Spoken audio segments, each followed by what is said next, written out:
Bonjour à tous, bienvenue, salutations à toutes et à tous. Aujourd'hui, je vais vous expliquer en une très courte vidéo comment les agents conversationnels, comment donc les IA et la plupart du temps les LLM, les grands modèles de langage pensent, entre guillemets, pensent au sens d'intelligence artificielle.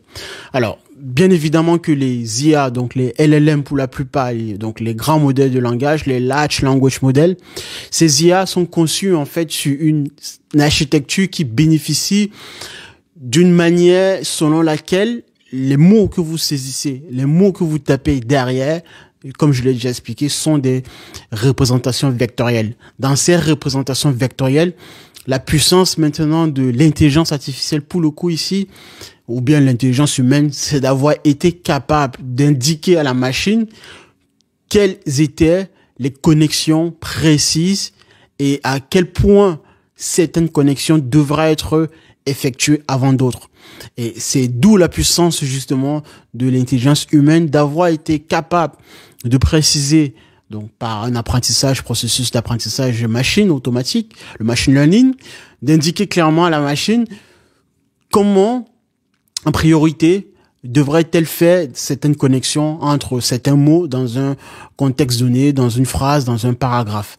C'est l'avènement justement des transformers. Mais même ceux qui comprennent la structure des transformers doivent encore aller beaucoup plus loin que ça, parce que derrière, in fine, c'est quoi? Je vais revenir à l'aspect mathématique qui est vraiment véritablement pour le coup, qui s'y apprête à l'exemple typique de comment une intelligence artificielle arrive à produire un raisonnement cohérent et logique. C'est tout simple. Bon, dit comme ça, c'est tout simple parce que évidemment, il fallait y penser. Mais ça procède du fait que nous avons d'abord au préalable la pensée qui est basée sur de la logique propositionnelle. Alors, quand on parle de logique propositionnelle, une proposition, c'est un énoncé qui va être soit vrai ou soit faux. Et l'énoncé en question, par exemple, si je dis actuellement, il pleut, il suffit juste de regarder à travers la fenêtre et de constater si oui ou pas il pleut. Si ce que je dis est vrai, effectivement, on pourra dire c'est vrai. Enfin, s'il pleut, je dirais que c'est vrai. S'il ne pleut pas, on pourra dire que c'est faux. Si je dis, par exemple, aussi 2 plus 2 égale 4, là, donc, en tant que proposition, c'est vrai.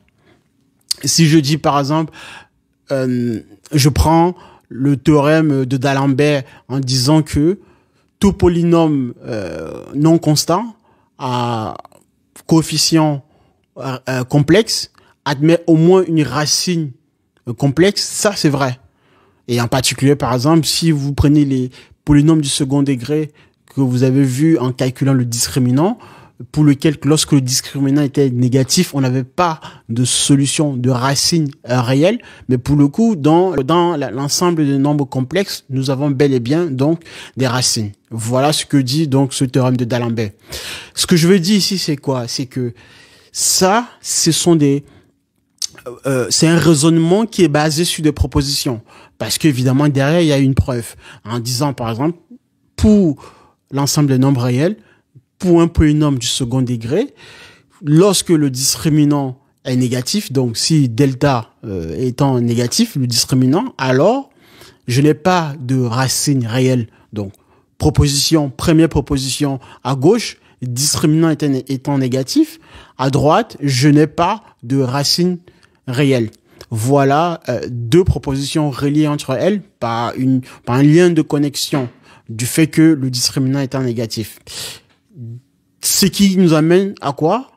À produire une conclusion assez précise sur le lien entre ces deux propositions.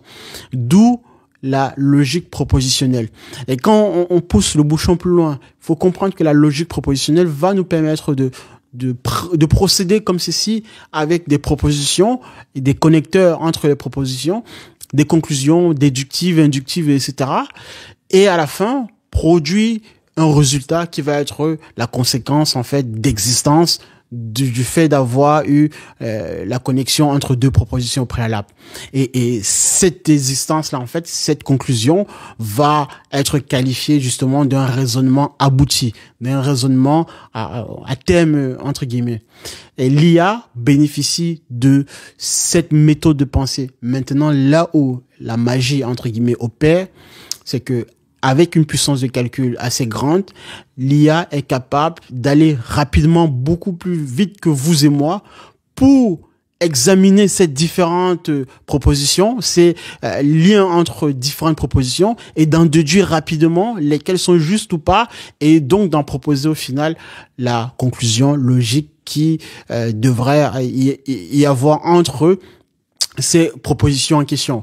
C'est d'où pourquoi effectivement les grands modèles de langage nous bluffent, entre guillemets, avec des raisonnements assez puissants.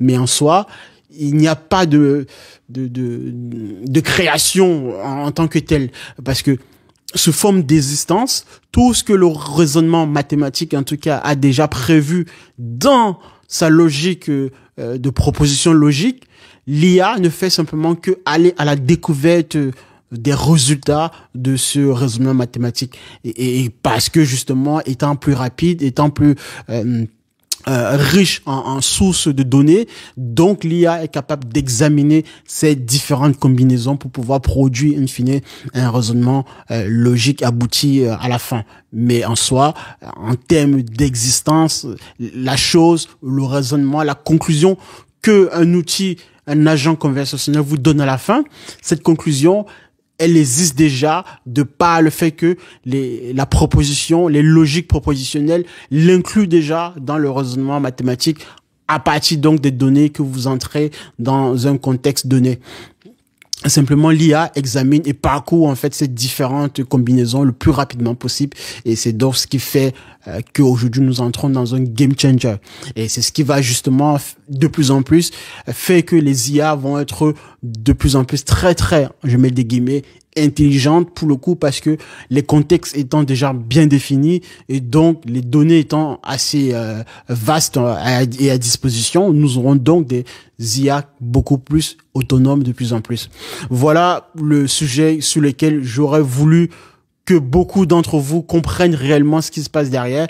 J'espère que maintenant, avec cette explication, vous aurez très bien compris l'IA, comment une intelligence artificielle pense, entre guillemets, je mets des guillemets, pense, et comment tout ce que vous saisissez là sur vos prompts, etc., derrière, comment ces prompts sont traités par la machine.